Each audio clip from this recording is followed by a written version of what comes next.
muchas gracias por la invitación. Siempre es un placer participar en el Congreso Nacional Solidarista y, por supuesto, estar de alguna manera involucrado con lo que considero uno de los movimientos sociales más importantes que ha tenido este país en su historia.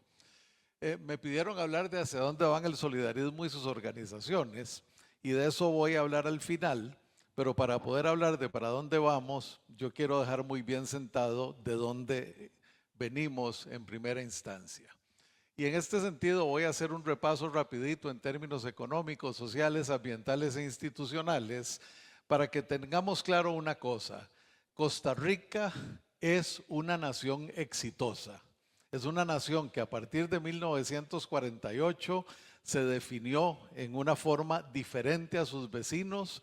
Tal vez nos parecemos en algunas dimensiones a Uruguay en esta región, pero la verdad es que hemos sido un país bastante único en la forma como escogimos desarrollarnos, y eso lo tenemos que aprender a apreciar, y yo espero mostrárselos con algunos datos.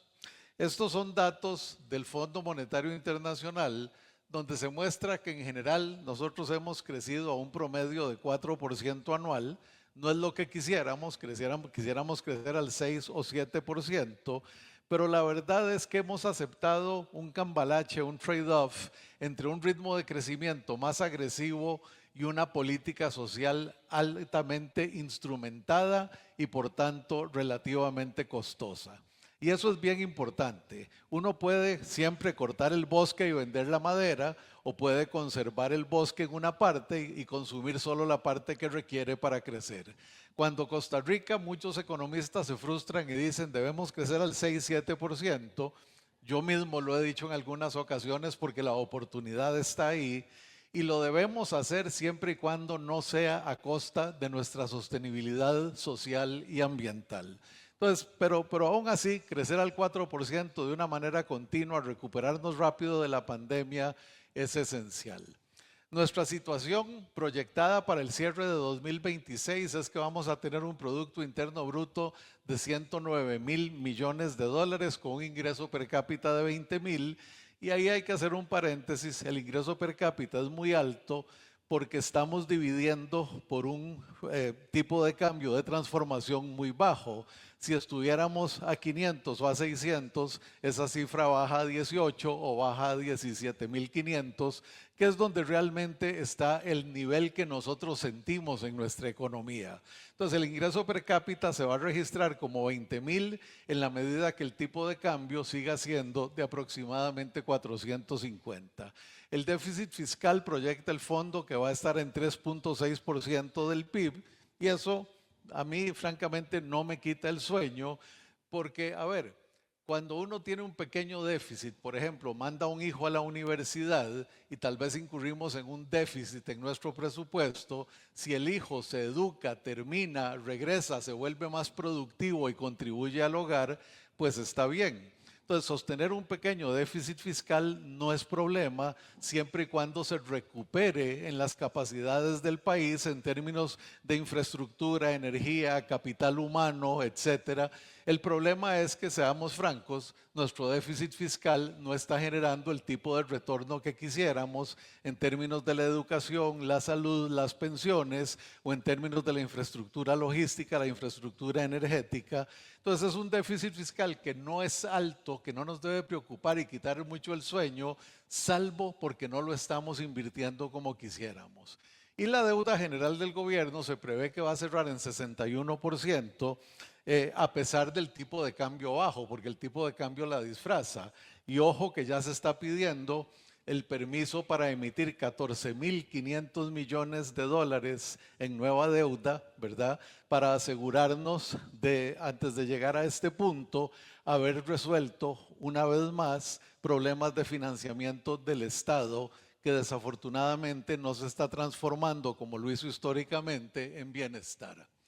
En ese sentido, ¿verdad? El fondo prevé, y ojo que la cifra aquí es de 2024, que es la última registrada, que el ingreso sobre el PIB va a ser del 15%, ya eso no es cierto. con el tipo de cambio de hoy y la caída en la renta de las empresas, el crecimiento de la informalidad, la desaceleración en las zonas francas y demás, lo que vamos a tener es un ingreso que es de menos de 12%. Eso es similar a lo que tiene hoy Guatemala, a los países que en el pasado decíamos que bárbaros, ¿cómo pueden tener un fisco tan pobre? Y nosotros somos hoy ese fisco tan pobre precisamente. Dice que el gasto va a estar en 18.87, lo cual significa que si no tenemos muchísimo cuidado, vamos a ver el déficit fiscal crecer de manera significativa. Y en ese sentido, el interés que estamos pagando sobre la deuda pública es ya de 4.84% del PIB y eso podría ser bastante más significativo. Podemos volver a aquellos años en que hablábamos de un déficit de 6 a 8% que realmente restringe la capacidad de crecer del país. Todo esto tiene muchas razones de ser, pero hay una que a mí me encanta señalar acá.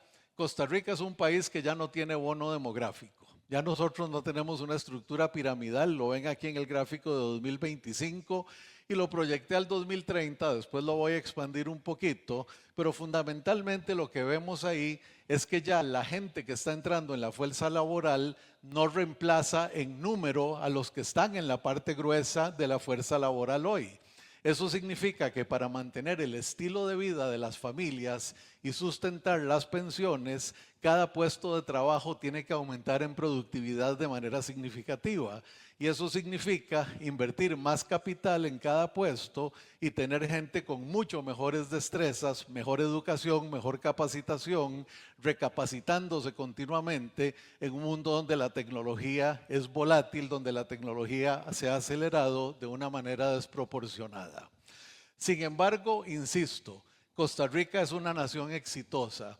Nuestras exportaciones en valor bruto, esto está en valor bruto, no en valor neto, son de 41.000, 42.000 millones de dólares y con una diversificación impresionante.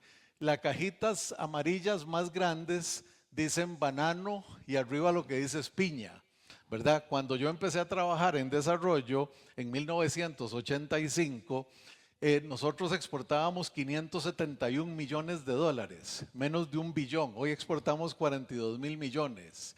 Exportábamos de esos 571 millones, el 70% eran café, banano, azúcar, carne y un poquitillo de cacao. Y el resto eran exportaciones al mercado común centroamericano de 29% y un 1% de servicios. Hoy en día nosotros somos una economía que explotó, se diversificó, se conectó con el mundo y somos inmensamente exitosos en términos de comercio internacional. Y esos 42.000 millones, eso azul dice que va a nuestros socios de negocios. Y eso es importantísimo porque lo que está diciendo ahí es que ya ni siquiera importa si es Estados Unidos o es China el país a donde exportamos servicios que son universales y que cruzan todas las fronteras de una manera flexible. Eso es un gran problema y ahorita vamos a llegar a las tendencias porque una buena parte de ese mercado azul va a ser afectado por la inteligencia artificial, va a ser sustituido por la inteligencia artificial. Entonces debiéramos estarle buscando reemplazo en lo que yo llamo la economía tangible o la economía de servicios, donde se agrega valor con ciencia, con programación y otras destrezas que con un sistema educativo erosionado no vamos a alcanzar. No sé por qué aquí se me descuadró esto, pero bueno, no importa.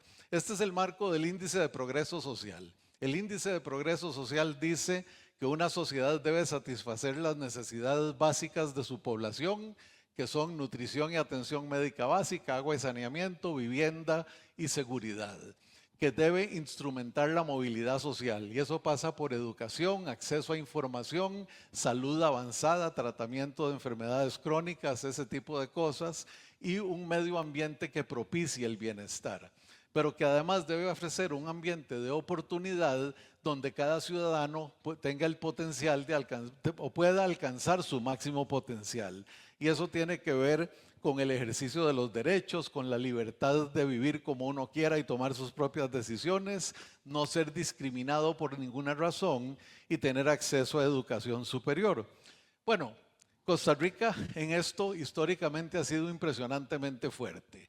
Y lo ha sido precisamente porque a partir de 1940, con la Caja de Seguros, el Código de Trabajo, el sistema de pensiones, la universidad pública, el movimiento cooperativo, el movimiento solidarista, algo que ya cambió, pero la nacionalización bancaria que nos permitió bancarizar cantidades de gente, la institucionalidad de servicios públicos, el ICE, acueductos y alcantarillados, y después una Comisión Nacional de Emergencias. Después, yo no sé si ustedes se han puesto a pensar, el primer Ministerio de Cultura, Juventud y Deportes de América Latina, el primer programa, el primer ministerio de recursos naturales de América Latina. Realmente instrumentamos la política social y la política ambiental y eso nos ha llevado a, con un ingreso bastante más bajo que los dos países que nos superan, a tener un nivel de progreso social muy alto. Si ustedes ven ahí, donde está Costa Rica en azul, ¿verdad?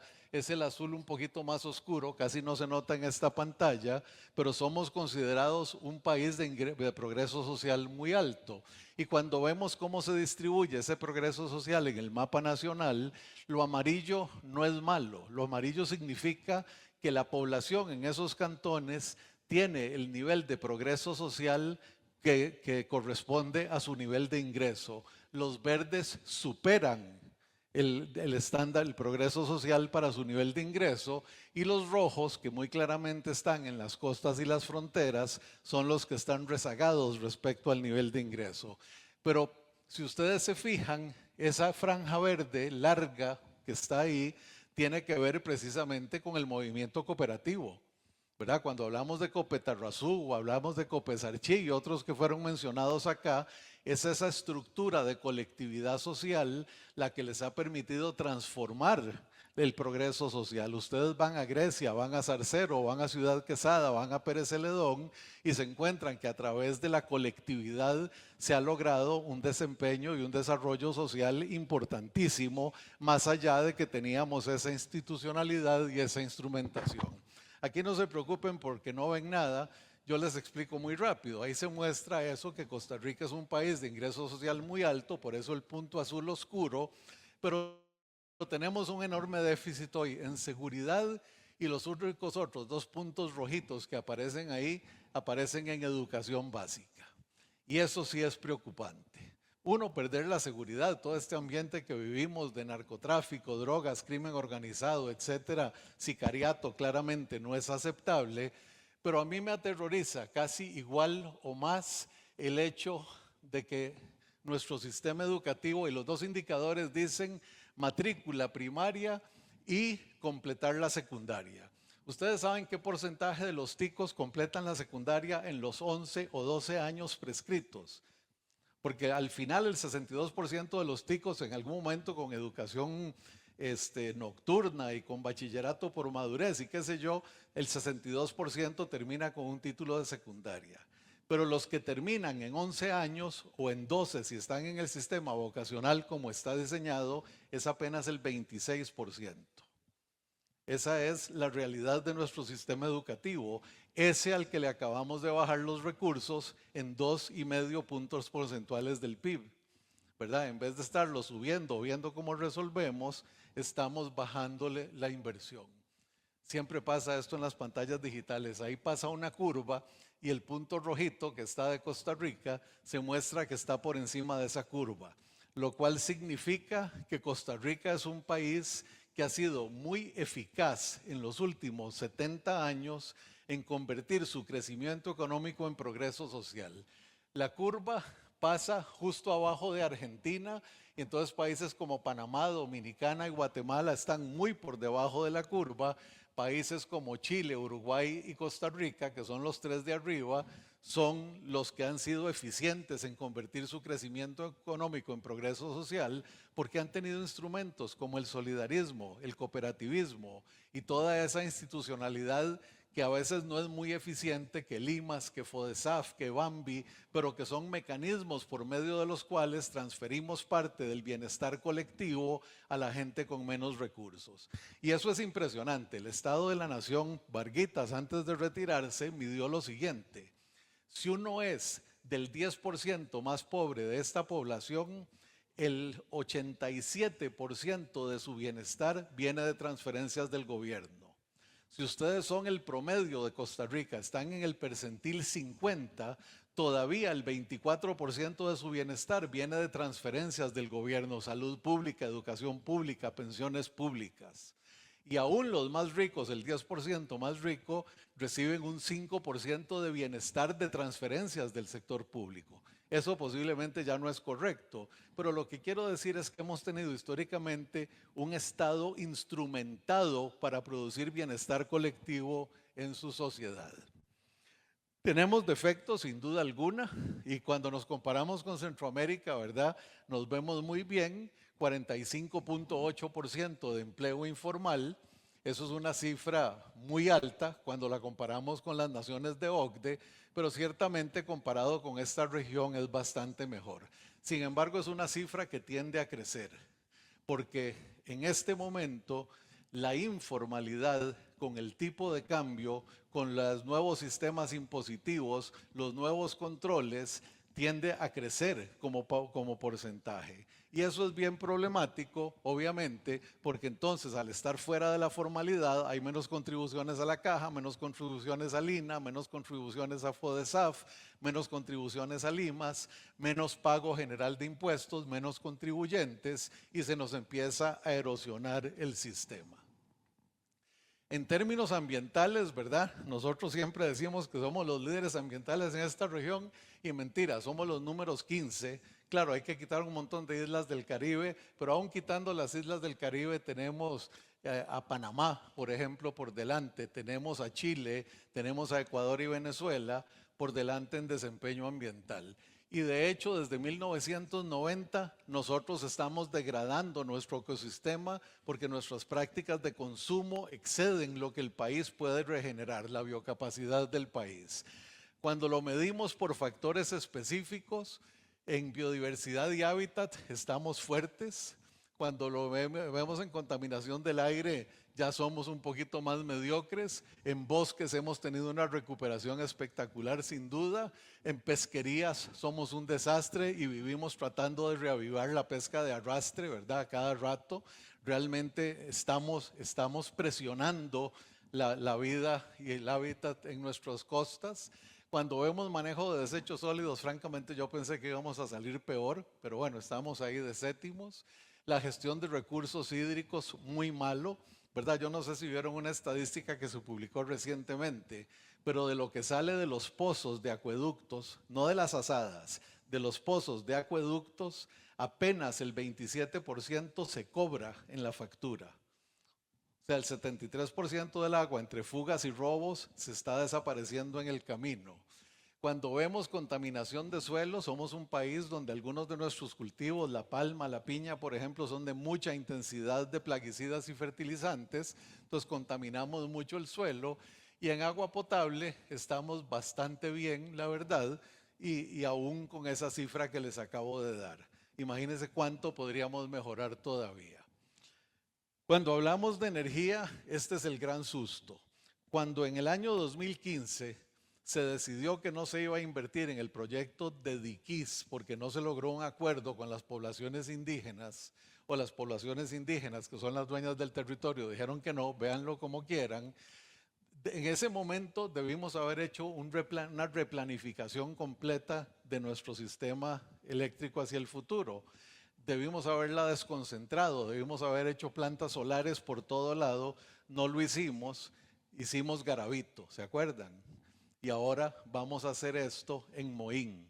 Vamos a hacer ese país donde antes el 98% de la energía era renovable.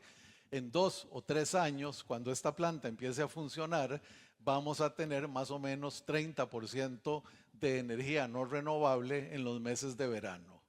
Y esos meses de verano solo se van a endurecer. Históricamente, The Economist Intelligence Unit nos ha calificado como una democracia completa, ¿verdad? Lo ven ahí otra vez en azul oscuro, solo Uruguay, Costa Rica y Surinam como democracias completas en América Latina. Eso significa que no solo tenemos elecciones, sino que tenemos institucionalidad que le permite a la sociedad civil participar.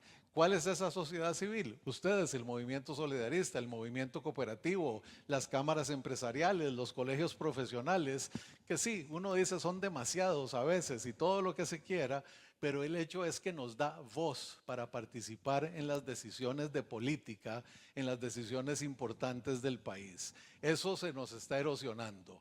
Vean que también solo Uruguay en el azul oscuro, ¿verdad? Si vemos desde 1985 Uruguay, desde 1990 Costa Rica, están clasificadas por Varieties of Democracy como democracias liberales. Esto es donde no solo hay elecciones libres, sino que al ser liberal hay mecanismos para que la ciudadanía se exprese y participe. Están protegidos sus derechos y hay instituciones de control como la Sala Cuarta, la Contraloría General de la República, el Tribunal Supremo, que no pertenecen al Poder Ejecutivo, al Judicial o al Legislativo, sino que al ser organismos independientes representan la Defensoría, representan los intereses de la ciudadanía en un todo.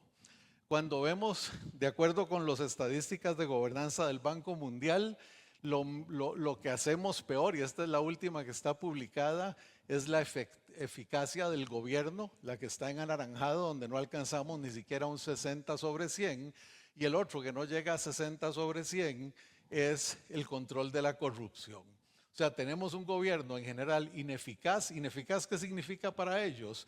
Que no cumplen con lo que planean y programan. Hacen planes que no cumplen. ¿Y qué significa con corrupción? Que además no hay transparencia y normalmente hay sobrecostos no explicados en las cosas que sí ejecuta. En otras palabras, tenemos un problema serio de eficacia del gobierno. Cuando vemos el índice de libertad de prensa, ustedes ven a Costa Rica ahí en la posición 38 y posiblemente digan no estamos tan mal. Pero ¿qué pensarían si les digo que en el año 2019, antes de la pandemia, éramos número 5 en ese ranking? Y que pasamos de 5 a 8, a 15, a 23, a 38 en estos años desde la pandemia. La libertad de prensa se está deteriorando aceleradamente en el país. Y de hecho, si bien es cierto, todavía estamos ahí en la posición 38, a lo largo de este siglo, tomando en cuenta solo estos 6 años, Costa Rica es el país del mundo donde más se ha deteriorado la libertad de prensa relativo a su posición original. Y eso nos debe estar mandando una señal bien clara de que algo está cambiando en nuestro contrato social. Y por supuesto, el gasto social es el más bajo de la última década, pasó del 10.1% del PIB al 8.5%, salud, protección social, educación y ayuda a las familias en condición de vulnerabilidad se ha venido en picada en los últimos años. Ustedes saben por qué es fácil quitarle el apoyo a los más vulnerables, porque no tienen mecanismos de organización y protesta. Para eso debiéramos estar nosotros, el cooperativismo, el solidarismo, las asociaciones comunales, ¿verdad? Y en ese sentido, quitarle apoyo a quien no tiene una voz o un mecanismo para expresarla es relativamente fácil. Claro, por eso no queremos tampoco a la prensa cacareando mucho, ¿verdad? Pero punto y aparte. ¿De dónde venimos nosotros? De un sistema de pensiones que se han leído las últimas noticias, en 2032 va a empezar a consumir sus reservas y para 2038 va a colapsar a menos que aumentemos las contribuciones de los trabajadores, de los empleadores y por supuesto que el gobierno pague su deuda con el sistema, que es una deuda gigantesca, ¿verdad? Cuando decimos también que con un 45.8% de informalidad vamos a tener pensiones del régimen no contributivo, eso lo pagamos los contribuyentes a través de alguna forma de impuesto. O si no, pagando intereses sobre una deuda pública creciente que ya la sentimos venirse encima. Entonces ese es nuestro punto de partida. Una economía robusta, diversificada, exitosa por 70 años, pero que por alguna razón difícil de explicar, a partir de 2022 decidimos meter un frenazo en la diversificación, en la exportación, en la conectividad global y en la política social. Ese es el momento en que nos encontramos hoy. Como siempre ocurre, ¿verdad? Hay cosas que nos complican la vida. Voy a poner aquí algunas tendencias que son muy obvias. La inteligencia artificial, ¿verdad? Que nos habla de desempleo. Y tal vez ustedes dirán, ¿nos desemplearemos todos o no? Pues en el tiempo sí nos va a afectar bastante, pero hay un sector de este país que son las exportaciones de servicios que las elimina en cuestión de una década. Todos esos call centers, todos esos sistemas de apuestas, todas esas cosas donde hay gente prestando servicios son inmediatamente reemplazables por algoritmos de inteligencia artificial. Y eso, como vieron, ¿se acuerdan el cuadro azul en el destino de las exportaciones? Es un pedazo enorme de lo que mantiene la economía internacional de este país. Este es Geoffrey Hinton, que es el que se considera el padre de la inteligencia artificial moderna. Y hay una entrevista de él en YouTube muy interesante, es larguísima, dura como 2 horas, pero en un momento el tipo desesperado, porque este señor solo dice que nos vamos a quedar sin empleo, que todo va a colapsar, que no sé qué, y entonces dice, bueno, usted tiene nietos, y entonces contestó, yo le recomendaría a mi nieto que se haga plomero, porque ahí necesita los ojos, necesita las manos, necesita instinto y picar con un martillo y un cincel, eso no lo va a poder hacer un robot por un buen tiempo. Pero imagínense a dónde están pensando los que saben de esto, ¿verdad? Entonces, ¿cuáles son las destrezas que necesitamos? ¿Cómo educamos a nuestra gente hacia el futuro? Y la respuesta que nos dan es esta: pensamiento analítico, adaptabilidad y resiliencia, capacidad de influir en otros, pensamiento creativo, autocontrol y motivación, aplicación de tecnología, empatía. Vean que de 11 viene aplicación de inteligencia artificial y analítica de datos. El hecho es que con las destrezas que estamos saliendo hoy del colegio, de la universidad, difícilmente nos vamos a poder adaptar al futuro laboral.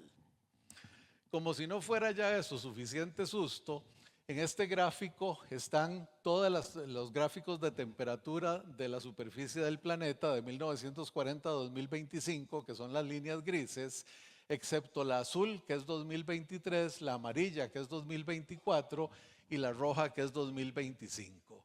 El calentamiento global es un hecho. Los últimos 3 años han sido los 3 años más calientes a nivel de la atmósfera, y como si fuera poco, ¿verdad? Se nos explotó el Niño, ¿verdad? Y este año, y ese es un gráfico de la Administración de Océanos y Atmósfera de los Estados Unidos, montando cómo se pinta la intensificación de la temperatura del Pacífico con el Niño de este año. ¿Qué significa? Que encima de esa curva de cambio climático vamos a tener sequías, cambios en los patrones de lluvia, inundaciones, en fin, todo lo que ya se representa. Y no nos vayamos muy largo, esto se nos ha vuelto recurrente en las noticias cada vez que hay un aguacero de más de 2 horas, ¿verdad? Y pasa en Heredia, y pasa en Barrio Luján, y pasa en Guanacaste, y pasa por todo lado, lo cual significa que no hemos construido ninguna forma de resiliencia climática en nuestro estilo de vida y nuestra infraestructura. Esto es una cifra global del último reporte de UBS sobre la concentración de la riqueza, pero aquí está por países. Y solo para que quede claro, Estados Unidos y China ya representan el 54% de todo el patrimonio global. Esto, por supuesto, medido no solo en términos económicos, de acciones, de bancos, etcétera, pero literalmente 2 países, por mucho que China sea un paisote en términos demográficos, representan más de la mitad de toda la riqueza. Y si llegamos a 10 países, que es ahí donde está Hong Kong, ¿verdad? Ya no entra Singapur. Con Hong Kong, 10 países concentran el 75% de la riqueza global. Eso significa que en términos de distribución estamos posiblemente en el peor momento histórico. Y esto es riqueza a nivel de patrimonio medible. Cuando lo vemos a nivel de individuos, y aquí están solo la población adulta, por eso las cifras no son 8.400 millones, sino menores, pero 60 millones de personas, el 1.6% de los adultos tiene casi el 50% de toda la riqueza. Cuando le sumamos otro 16.4, o sea, el 18%, y sumamos el 39 y el 48, estamos hablando que el 87% de toda la riqueza está en manos del 16% de la población. O véanlo al revés. El 40.7% de los adultos tienen menos de 1% de la riqueza. Entonces se nos está concentrando en los países y se nos está concentrando cada vez en menos manos. ¿Cuál es el resultado de eso? La polarización intensa que vivimos. Y esa polarización se traduce en swings muy violentos de los péndulos políticos. Por eso ha pasado Argentina de Kirchner a Milei. Por eso estamos pasando de Dina Boluarte a Keiko Fujimori. Por eso estamos pasando de Petro a De la Espriella, ¿verdad? Realmente, y no importa si les gusta más Milei que Kirchner, posiblemente a mí también, Kirchner era muy corrupta, pero el hecho es que a nivel político estamos en un swing de péndulos que nos tiende a llevar al extremo.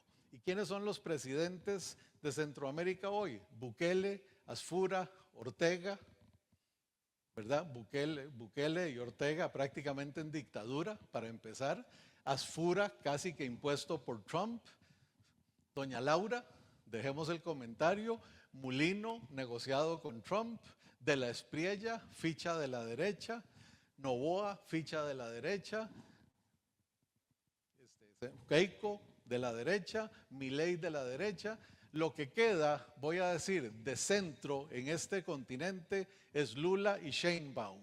Y francamente ninguno de los dos nos gusta porque Lula sabemos que es corrupto y Sheinbaum, no me atrevo a decir nada malo de ella, la pura y limpia verdad, pero solita y pegada a Estados Unidos tiene que lidiar con su frontera y difícilmente va a enfocarse en el resto del continente.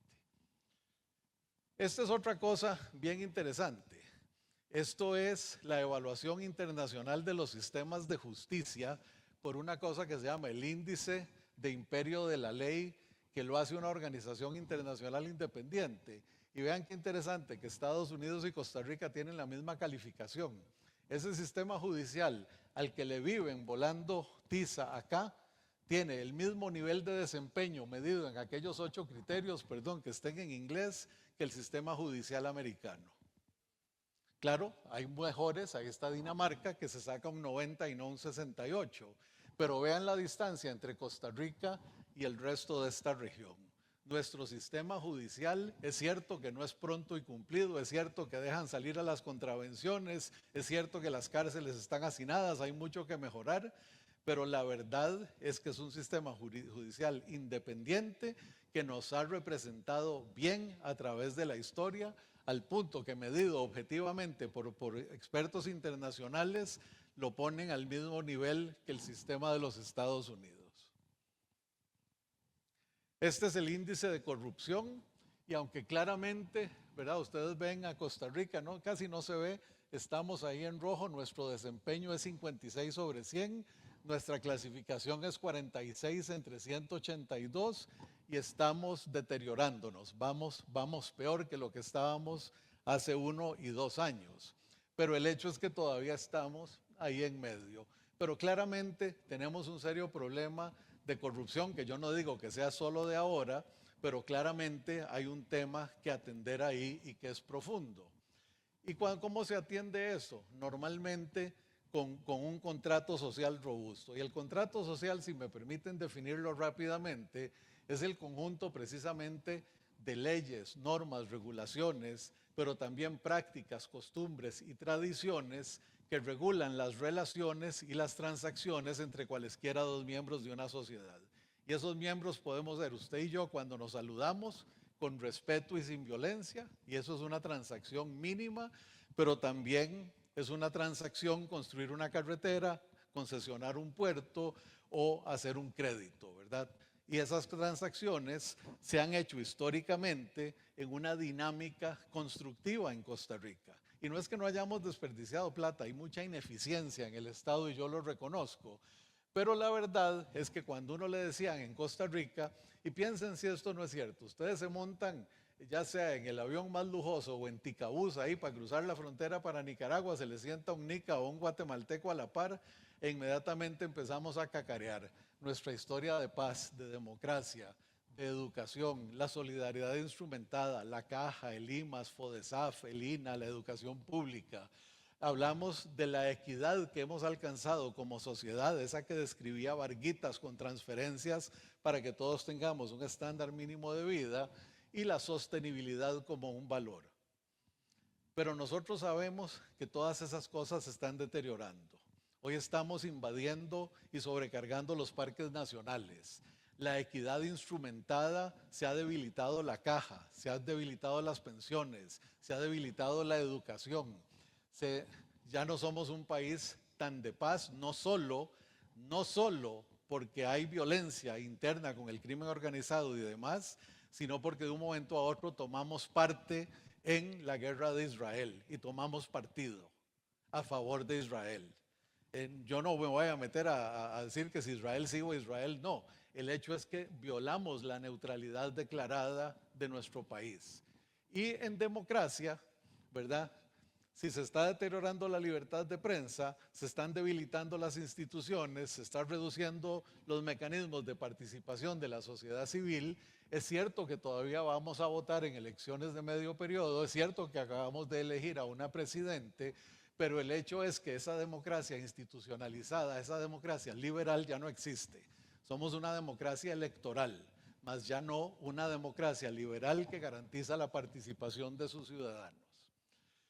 Y eso nos lleva a creciente desconfianza, polarización, a que se acelere el deterioro de instituciones y por lo tanto que se aumenten todos los costos de transacción. Y cuando se aumentan los costos de transacción, solo hay dos formas de resolverlo.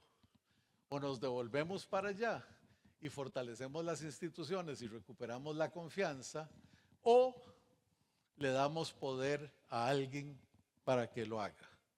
Y eso se llama autocracia. ¿Por qué Bukele acabó con la violencia en El Salvador? Y es cierto que lo hizo. En El Salvador hoy uno se mueve libre, porque lo hizo sin controles, lo hizo como quiso, al ritmo que quiso. El problema es que no solo metió los pandilleros que debieran estar ahí, sino que simplemente puso un filtro más chiquito, pasó el colador, y en ese colador se quedaron más o menos 50,000 personas que no debieran estar en esa cárcel de las 90,000 que están.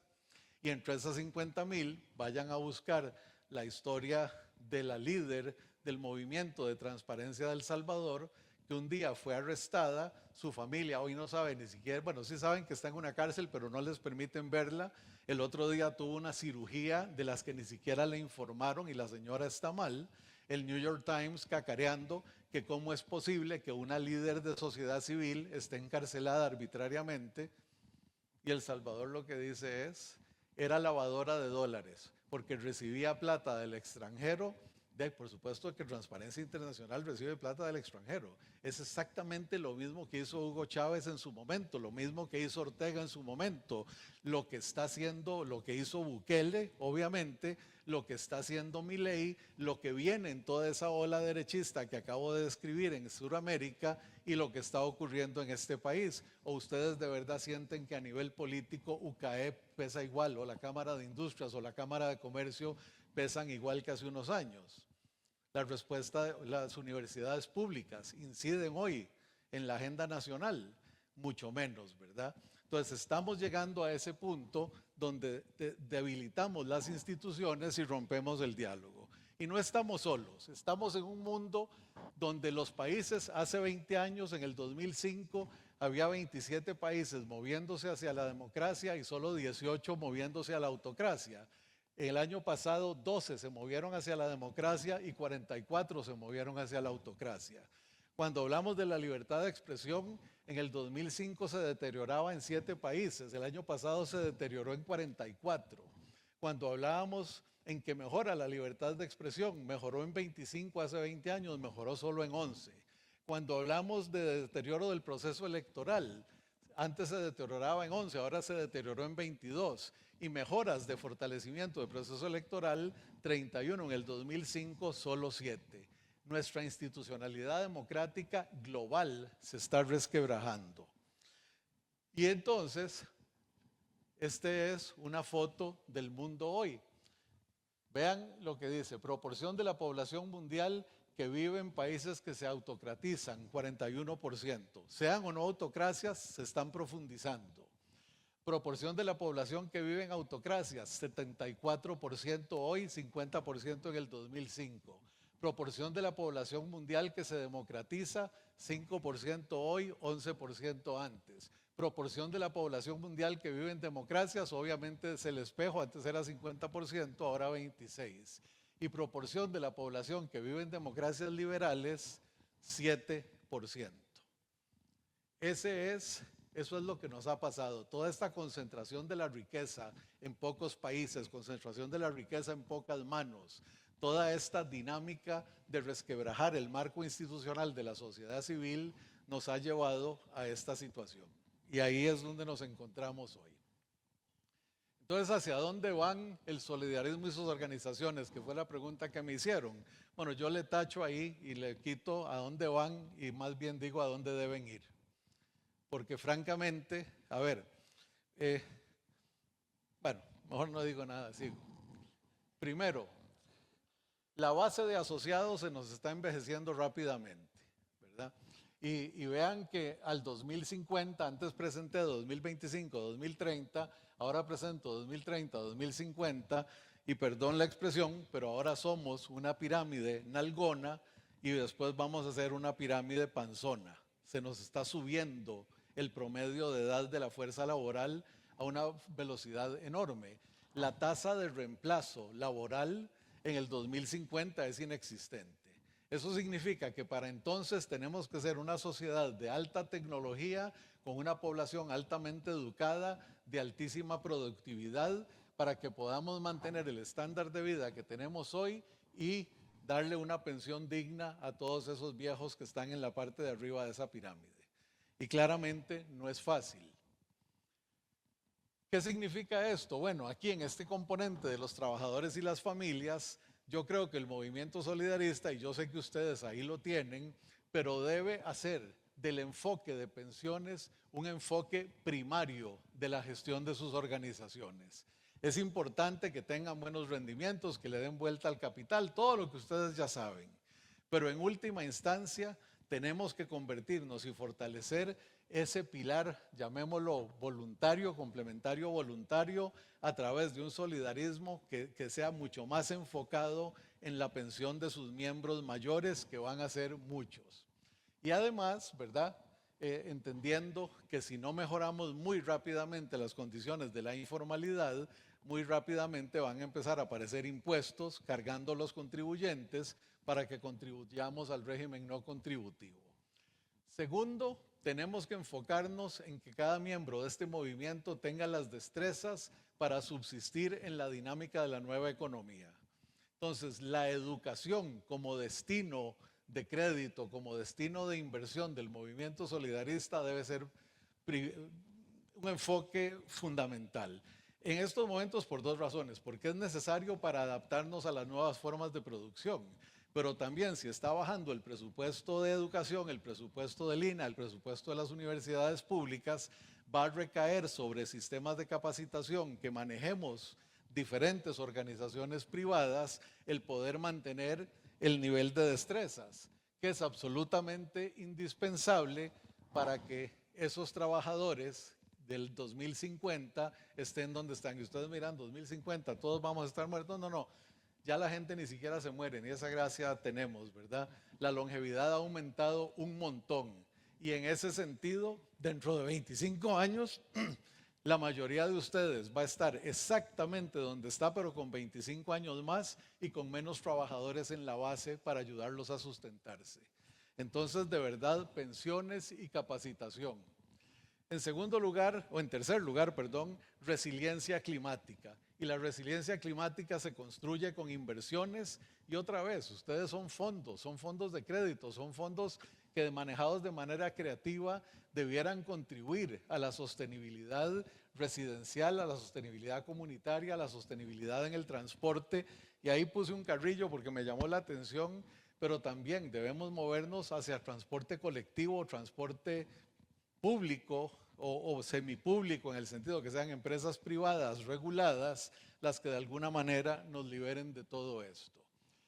Para reconstruir la confianza y bajar los costos de transacción tenemos que ir a transparencia digital. Y ahí lo que tenemos que hacer es hacernos transparentes nosotros en vez de andarle exigiendo a todo el mundo. Hagámonos absolutamente transparentes del uso de nuestros recursos, de nuestra escala, de nuestra recaudación, de nuestra colocación y del impacto en el progreso social, en la productividad, en las destrezas, en la resiliencia climática que tenemos. Rindamos cuentas alrededor de las cosas importantes.